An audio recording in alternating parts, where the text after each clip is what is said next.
सर्वांना सस्नेह जय जिजाऊ जय हरी. मी ज्योतिताई राजे जाधव, राहणार शिंदखेड राजा. कालपासून आपण पाहिलं आमदार संग्राम जगताप हे चर्चेत आलेले आहेत. एक विधान त्यांनी केलं आणि त्यामुळे ते चर्चेत आहेत. आता आपल्याला हे सगळ्यांनाच माहीत आहे की चर्चेत येण्यासाठी एकतर चांगलं काम करावं लागतं, नाहीतर मग असं काहीतरी बोलावं लागतं जेणेकरून लोक चर्चा करतील, ते विधान पुन्हा पुन्हा चर्चेला जाईल. तर संग्राम जगताप यांनी काल आपण जर बघितलं तर हिंदू जन आक्रोश मोर्चा आहे, तो हिंदू जन आक्रोश मोर्चा, आणि ह्या अहिल्यानगरमध्ये जो मोर्चा झाला त्यामध्ये बोलताना त्यांनी एक वक्तव्य केलं. ते वक्तव्य असं की येत्या दिवाळीमध्ये आपल्याला जी खरेदी करायची आहे ती हिंदू बांधवांकडूनच केली पाहिजे. त्या खरेदी करताना तो व्यक्ती हिंदू आहे की मुस्लिम हे आपण बघितलं पाहिजे, आणि जो काही नफा होईल तो हिंदूंच्याच घरात गेला पाहिजे. यासाठी मुस्लिमांकडून खरेदी करू नका किंवा ती खरेदी करणं टाळा, हिंदू लोकांकडूनच खरेदी करा, अशा पद्धतीचं ते वक्तव्य आहे. आता तसं पाहिलं तर हिंदू जन आक्रोश मोर्चा म्हणजे नेमका हिंदूंचा आक्रोश कशासाठी आहे हे तर काही कळायला मार्ग नाही. कारण त्याचे बॅनर आता आपण पाहिलं, बीडमधलं सुद्धा बॅनर आहे, मला वाटतं उद्या परवा काहीतरी बीडला पण हा कार्यक्रम आहे, तर तिथे सुद्धा हिंदू जन आक्रोश मोर्चा. आता मग हिंदू कशासाठी आक्रोश करत आहेत, काय कशासाठी हा मोर्चा आहे हे अजून तरी म्हणजे मला तरी कळलेलं नाही. कारण आपण पाहतो की प्रचंड मराठवाड्यामध्ये आता जर बीडमध्ये हा मोर्चा होत असेल तर या ठिकाणी पूरग्रस्त भागाविषयी बोललं गेलं पाहिजे. त्या ठिकाणी प्रचंड वाढलेली गुंडगिरी जी आहे त्यावर बोललं जायला पाहिजे. उद्या आपण बीडमधलं बघूयाच. पण अशा पद्धतीचे आक्रोश मोर्चे आणि हे नेमके कशासाठी आहेत तर त्यांचं म्हणणं आहे हिंदू खतरे में. आता मला तुम्ही सांगा की 2-2, 3-3% असणारे काही धर्म आहेत, समजा जैन धर्म आहे, बौद्ध धर्म आहे, हे सगळे धर्म कधी म्हणत नाहीत की आम्ही धोक्यात आहोत, पण यांच्या मते बहुसंख्य असलेला हिंदू धर्म जो आहे तो संकटात आहे आणि त्याला वाचवायला हे काही लोक आता निघालेले आहेत. आणि मग ते करत असताना अशा पद्धतीचे त्यांचे वक्तव्य आहेत, पण याने काहीही फरक पडणार नाही.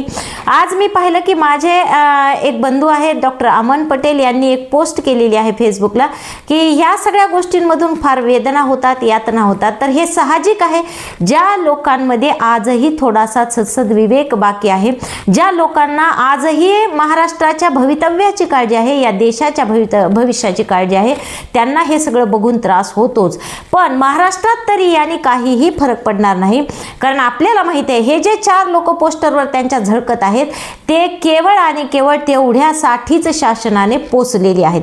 फक्त तेवढंच काम ते करतात आणि त्यांना जेवढं पुरवलं जातं तेवढं ते काम करतात. तेवढं जसं आपण पाहतो की एखाद्या कुत्र्याला बिस्किट टाकलं तर ते तेवढ्यापुरतं भुकतं, तर तसं हा प्रकार आहे आणि हे तेवढं होणार आणि ते थांबणार.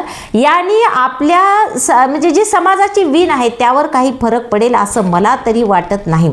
कारण हे तेवढ्यापुरतंच असतं त्यांचं आणि त्या कार्यक्रमात दाखवण्यापुरतंच असतं.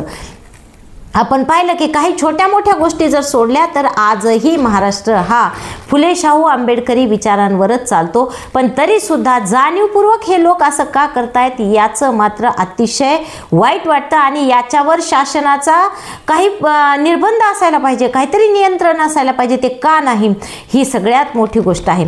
आणि राहिला प्रश्न तो की कोणाकडून खरेदी करायची, तर हे तर मी तुम्हाला सांगते की जगद्गुरू संत तुकोबाराय म्हणतात, अवघी एकाचीच विनंती तेथे कैसे भिन्ना भिन्न. जर समजा एखादं वस्त्र आहे आणि ते वस्त्र वीण आहे ती घट्ट अशी, त्याच्यातून एक धागा जर बाजूला काढायचा तर ते आपण काढू शकत नाहीत. त्या पद्धतीने हा जो समाज आहे त्या सगळ्या जाती धर्मांनी मिळून ती घट्ट एक वीण बनलेली आहे. त्यातून कुठलीही एक जात, एक समाज, एक धर्म आपण वेगळा करू शकत नाहीत. ही संतांची शिकवण आहे आणि आजही महाराष्ट्र हा संतांच्या शिकवणीवर, त्या शिकवणीवर बऱ्यापैकी चालतोय, म्हणून आपली परिस्थिती आजही चांगली आहे. आणि हा जो खरेदीचा विषय आहे तो मी तुम्हाला सांगते, आमच्या गावामध्ये आम्ही ज्या ठिकाणी राहतो इथं असा कुठलाही प्रकार नाही. आपण पाहतो म्हणजे हिंदू मुस्लिम वैर आहे किंवा त्यामध्ये काही ज्याला काय म्हणू आपण शत्रुत्व आहे, ह्या भावना तर लांबच आहेत. सर्व धर्म समभाव हे सुद्धा आम्हाला सांगायची गरज नाही, कारण आम्ही सगळे ऑलरेडी त्या पद्धतीने वागतो, बोलतो एकमेकांशी. तेवढी जवळीक आमची आहे, तेवढी बंधुता आहे. त्यामुळे आम्हाला ह्या कोणत्याच गोष्टीची गरज नाही. आपण जर बघितलं बघितलं तर आमच्या गावामध्ये आजही 99% लोक, मी काय म्हणते आकडा ऐका, 99% फ्रूट सेलर जे आहेत, फळ विक्रेते जे आहेत ते आमचे मुस्लिम बांधव आहेत. या ठिकाणी आता आपण पाहतो की दसरा झाला तर रांगोळी आणणारे आमचे मुस्लिम बांधव रांगोळी आणतात, तेव्हा आमच्या हिंदू भगिनी दारात रांगोळी काढतात. आता आपण पाहतो दिवाळीला आपल्याला करदोडा लागतो, तर तो करदोडा आम्ही मुस्लिम बांधवांकडूनच आमच्या विकत घेतो आणि तो आमच्या म्हणजे भावाला आम्ही त्या भाऊबीजेच्या दिवशी देतो.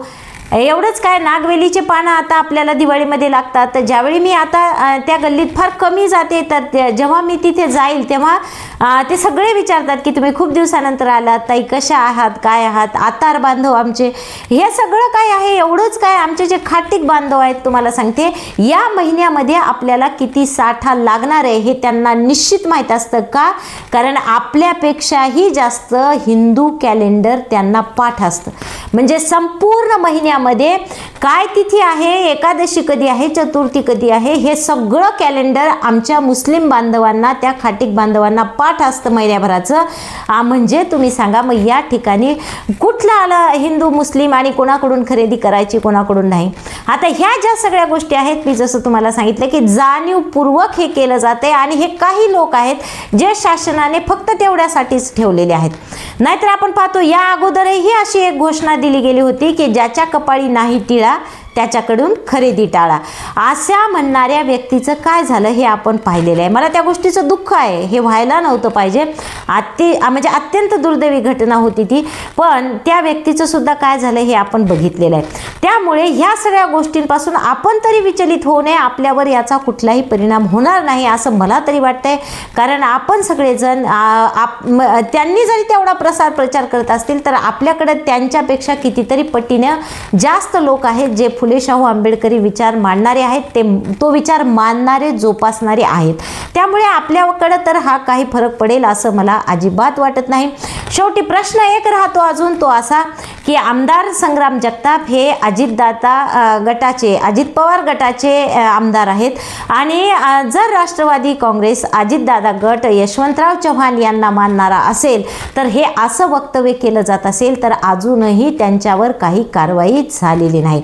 कारण मी बघितलं की दादांची एक हे बघितली मी, काय म्हणू आपण त्याला, आता थोड्या वेळापूर्वी बातमी आहे टी व्हीवर, एक बाईट आहे की आम्ही त्यांना कारणे दाखवा नोटीस पाठवलेली आहे.